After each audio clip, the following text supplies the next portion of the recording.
Hello friends, అందరికీ నమస్తే అండి. Welcome to our channel. Indiramma ఇండ్లకు సంబంధించి ముఖ్యంగా డబుల్ బెడ్రూమ్ హౌసెస్ అనేటివి ఎప్పుడు పంపిణీ చేస్తారని చెప్పి చాలామంది కూడా కామెంట్స్ అనేటివి పెడుతున్నారు. ఇక్కడ ముఖ్యంగా డబుల్ బెడ్రూమ్ హౌసెస్ అనేటివి 4000 ఇండ్లు అనేటివి పంపిణీ చేయబోతుంది గవర్నమెంటు. అయితే షాకింగ్ న్యూస్ ఏంటంటే L2లో ఉన్నటువంటి వాళ్ళకి ఈ యొక్క డబుల్ బెడ్రూమ్ హౌసెస్ అనేటివి ఇస్తామని చెప్పినటువంటి గవర్నమెంటు ఇప్పుడు తాజాగా మరో కొత్త నిర్ణయం అయితే తీసుకోవడం జరిగింది.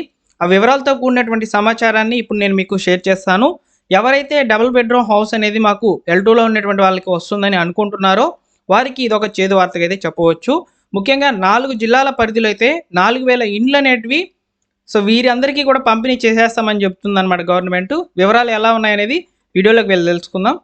ఇలాంటి అప్డేట్స్ కోసం మన ఛానల్ని సబ్స్క్రైబ్ చేసుకోండి. మా టెలిగ్రామ్ ఛానల్లో జాయిన్ అవ్వండి. లేటెస్ట్గా గవర్నమెంట్ విడుదల చేసేటువంటి ఇందిరమ్మ ఇండ్ల టాపిక్స్ అన్నీ కూడా నేను మీకు కవర్ చేసి టెలిగ్రామ్ ఛానల్లో ముందుగా పోస్ట్ చేస్తాను. అయితే ఇందిరమ్మ ఇండ్లకు సంబంధించి ఫైనల్ ఎలిజిబుల్ లిస్టులు కూడా వచ్చేసాయి. వాటి గురించి కూడా 1 బై 1గా చెప్పుకుంటూ వస్తాను. ప్రస్తుతం డబుల్ బెడ్రూమ్ హౌసెస్ సంబంధించి వివరాలు ఏ విధంగా ఉన్నాయనేది ఒకసారి చూద్దాం. ఒకసారి స్క్రీన్ మీద చూసుకున్నట్లయితే ఈరోజు పత్రికాముఖంగా డబుల్ బెడ్రూమ్ హౌసెస్ సంబంధించి అయితే వివరాలు అయితే అందించారు, చూడవచ్చు. త్వరలో 4000 డబుల్ ఇండ్ల పంపిణీ 2017-19 మధ్య అప్లై చేసుకున్న వారికి మాత్రమే అని చెప్తున్నారు. చూడండి, ఇక్కడ మీరు చూసుకున్నట్లయితే 4 జిల్లాల కలెక్టర్లకు లెటర్లు రాసిన GHMC గ్రేటర్ పరిధిలో 70,000 ఇండ్ల నిర్మాణం పూర్తి. ఇప్పటికే 66,000 మంది లబ్ధిదారులకు పంపిణీ. తాళాలు తీసుకుని వేరే చోట ఉంటున్నటువంటి వాళ్ళు 30,000 మంది డబుల్ బెడ్రూమ్ హౌసెస్లోకి రాకపోతే వేరే వాళ్ళకి ఇస్తామంటున్నట్టు నోటీసులు అయితే పంపించారు ఈ మధ్య గవర్నమెంట్ అధికారులు. అయితే ఇక్కడ మీరు చూసుకున్నట్లయితే గ్రేటర్లో నిర్మించి ఖాళీగా ఉన్నటువంటి డబుల్ బెడ్రూమ్ ఇండ్లను లబ్ధిదారులకు అందజేయాలని 4 జిల్లాల కలెక్టర్లకు GHMC అధికారులు 15 రోజుల క్రితం లెటర్లు రాశారు. హైదరాబాద్ జిల్లాలో 1400 ఉన్నాయి డబుల్ బెడ్రూమ్ హౌసెస్ అనేవి ఖాళీగా.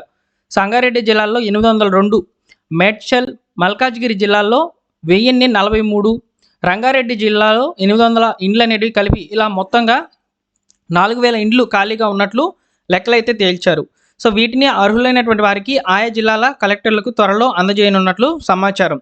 4 జిల్లాల పరిధిలో మొత్తం 70,000 ఇండ్ల నిర్మాణాలు పూర్తి కాగా కొల్లూరులోనే అత్యధికంగా 15,660 ఇండ్లను నిర్మించారు.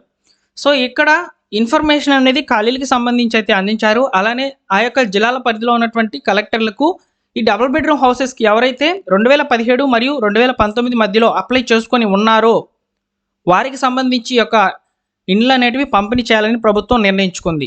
ఇక్కడ తాజాగా ఈ యొక్క డబుల్ బెడ్రూమ్ హౌసెస్ సంబంధించి వెరిఫికేషన్ అయితే చేశారు. ఎక్కడైతే ఈ యొక్క ఇల్లు శాంక్షన్ అయ్యి కూడా వాటిని సదుపాయంలో ఉంచుకోకుండా తాళాలు వేసుకోవడం, రెంట్కి ఇవ్వడం ఇలా చేసినటువంటి వాళ్ళందరికీ కూడా నోటీసులు అయితే ఇవ్వడం జరిగింది.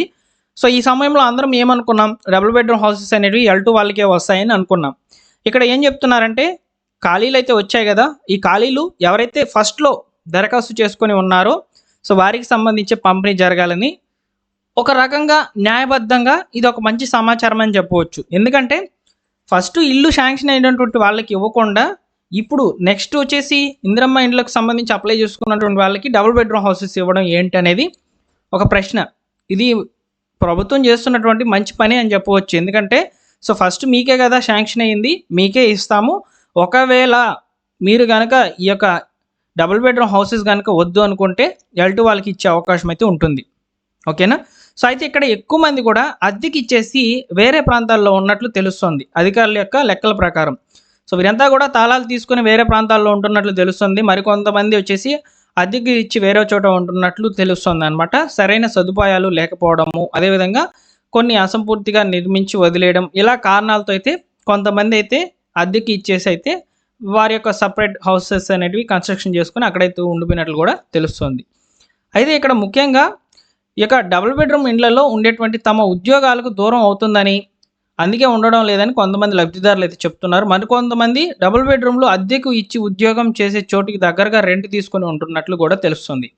అయితే ఇక్కడ GHMC మొత్తం 111 ప్రాంతాల్లో 1,00,000 డబుల్ బెడ్రూమ్ ఇండ్లను నిర్మించాలని టార్గెట్ పెట్టుకుంది. ఇందులో 49 మురికివాడల్లో 9,828 ఇండ్లు, 68 ఖాళీ స్థలాల్లో 90,172 ఇండ్ల నిర్మాణము చేపట్టింది. 70,000 ఇండ్ల నిర్మాణాలు పూర్తి కాగా 66,000 ఇండ్లను లబ్ధిదారులకైతే అందించారు. రిమైనింగ్ ఖాళీలు ఏవైతే ఉన్నాయో వాటికి సంబంధించి ఇప్పుడు ఆ లబ్ధిదారులకే మళ్ళీ కూడా కాలప్ చేస్తున్నారనమాట. సో వారికే ఇల్లు శాంక్షన్ అయితే చేయాలని నిర్ణయించుకోవడం జరిగింది. సో అదేవిధంగా ఈ యొక్క 2017, 2019లో గ్రేటర్లో డబుల్ బెడ్రూమ్ ఇండ్ల కోసం 7.10 లక్షల అప్లికేషన్స్ వచ్చాయి. ఇందులో 95,000 మాత్రమే అర్హులని అధికారులు అయితే తేల్చారు. సో వారందరికీ కూడా త్వరలోనే ఇండ్లు అయితే అందించబోతున్నట్లు తెలుస్తుంది. ఇకపోతే డబుల్ బెడ్రూమ్ హౌసెస్ సంబంధించి పంపిణీ ఎప్పుడు జరుగుతుందండి అని చెప్పి చాలామంది కూడా అడుగుతున్నారు. ప్రస్తుతం ఇక్కడ ఒక సమాచారం చూసుకున్నట్లయితే మీరు షాకింగ్కి గురయ్యేటువంటి సమాచారాన్ని అయితే ఇక్కడ మీకు షేర్ చేశాను. సో అయితే ఇందిరమ్మ ఇండ్లకు సంబంధించి ఫైనల్ ఎలిజిబుల్ లిస్టులు అయితే మీ యొక్క గ్రామ పంచాయతీల్లో మున్సిపాలిటీ సెక్రటరీ యొక్క లాగిన్లోకి అయితే ఇవ్వడం జరిగింది. సో ఫైనల్ లిస్ట్లో మీ పేరు అనేది వచ్చి ఉందా లేదనేది ఫస్ట్ అయితే చూసుకోండి. తర్వాత ఇల్లు ఏ విధంగా వస్తుంది అనేది తర్వాత విషయం. ఫస్ట్ ఎలిజిబుల్ అయితేనే కదా మనకు ఇందిరమ్మ ఇండ్లు, ఈ యొక్క డబుల్ బెడ్రూమ్ ఇండ్లు అనేటివి రావడం జరుగుతుంది. సో కాబట్టి ఫస్ట్ ఎలిజిబుల్ లిస్ట్ అనేది చెక్ చేసుకోండి.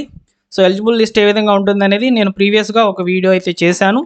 సో అందులో కూడా చూపించానండి. సో ఇందిరమ్మ ఇండ్లకు సంబంధించిన ఫైనల్ లిస్ట్ ఏ విధంగా ఉంటుంది అనేది ఇప్పుడు కూడా నేను మీకు షేర్ చేసి చూపిస్తాను. ఒక్క నిమిషం వెయిట్ చేసినట్లయితే ఈ డబుల్ బెడ్రూమ్ హౌసెస్ సంబంధించి ఫైనల్ ఎలిజిబుల్ లిస్ట్ ఏ విధంగా ఉంటుంది అనేది ఇప్పుడు ఒకసారి చూద్దాం. సో నేను పార్లపల్లె గ్రామ పంచాయతీకి సంబంధించినటువంటి ఎలిజిబుల్ లిస్ట్ అయితే సంపాదించాను అనమాట. ఆ పార్లపల్లె ఎలిజిబుల్ లిస్ట్ అనేది ఏ విధంగా ఉంటుంది, అందులో ఏమేమి వివరాలు అయితే ఉంటాయనేది ఒకసారి చూద్దాం. సో ఒకసారి మీరు స్క్రీన్ మీద అయితే చూసుకోవచ్చు, నేను మీకు షేర్ చేస్తున్నాను. సో గవర్నమెంట్ తరపున వచ్చేటువంటి ప్రభుత్వ పథకాల అప్డేట్స్ అన్నీ కూడా తెలుసుకొని క్రాస్ చెక్ చేసుకొని నేను మీకు వీడియోస్ అనేవి అప్లోడ్ చేస్తున్నానండి. అది గుర్తుపెట్టుకొని తప్పకుండా నన్ను సపోర్ట్ చేస్తారని అనుకుంటున్నాను. సో ఒకసారి చూస్తున్నారు కదా, ఇక్కడ పార్లపల్లి విలేజ్కి సంబంధించినటువంటి ఫైనల్ ఎలిజిబుల్ లిస్ట్ అయితే ఇక్కడ మీకు షేర్ చేస్తున్నాను. ఈ ఎలిజిబుల్ లిస్ట్ తప్ప ఇంకే ఎలిజిబుల్ లిస్ట్ నా దగ్గర లేదు. ఎందుకంటే సో రిమైనింగ్ లిస్టులన్నీ కూడా ఆ యొక్క గ్రామ పంచాయతీ పరిధిలో ఉన్నటువంటి అధికారుల దగ్గర అయితే ఉంటాయి. వీటన్నిటిని కూడా ఆన్లైన్లోకి అయితే అప్లోడ్ చేయలేదండి. అప్లోడ్ చేస్తే తప్పకుండా వీడియోని చేస్తాము. 10వ తేదీన అయితే అప్లోడ్ చేస్తామని చెప్తున్నారు. అప్పుడు ఇందిరమ్మ ఇండ్ల యాప్ ఏ విధంగా ఉంది, అదేవిధంగా ఇందిరమ్మ ఇండ్ల వెబ్ పేజ్ ఏ విధంగా ఉంటుందో అందులోకి వెళ్ళి మీరు అప్లికేషన్ సెర్చ్ అనే ఆప్షన్ని క్లిక్ చేసి తెలుసుకోవచ్చు. ఇక్కడ కనిపిస్తుంది కదా, అప్లికేషన్ సెర్చ్ అనే ఆప్షన్ క్లిక్ చేసేసి మీ యొక్క మొబైల్ నెంబర్ ద్వారా, మీ యొక్క రేషన్ కార్డ్ నెంబర్ ద్వారా, ఆధార్ కార్డ్ నెంబర్ ద్వారా, అప్లికేషన్ ఐడి ద్వారా అయితే చెక్ చేసుకోవచ్చు. సో ఈ విధంగా ఆన్లైన్లో పెట్టేందుకు అవకాశం అయితే ఉంది. సో తప్పకుండా నేను వీడియో అనేది చేస్తాను. ఇవి ఇన్ఫర్మేషన్ మీకు నచ్చినట్లయితే లైక్ చేసి షేర్ చేయండి. లేటెస్ట్గా గవర్నమెంట్ నుంచి పొందేటువంటి అప్డేట్స్ కావాలనుకుంటే టెలిగ్రామ్ ఛానల్లో జాయిన్ అవ్వండి. Thank you for watching.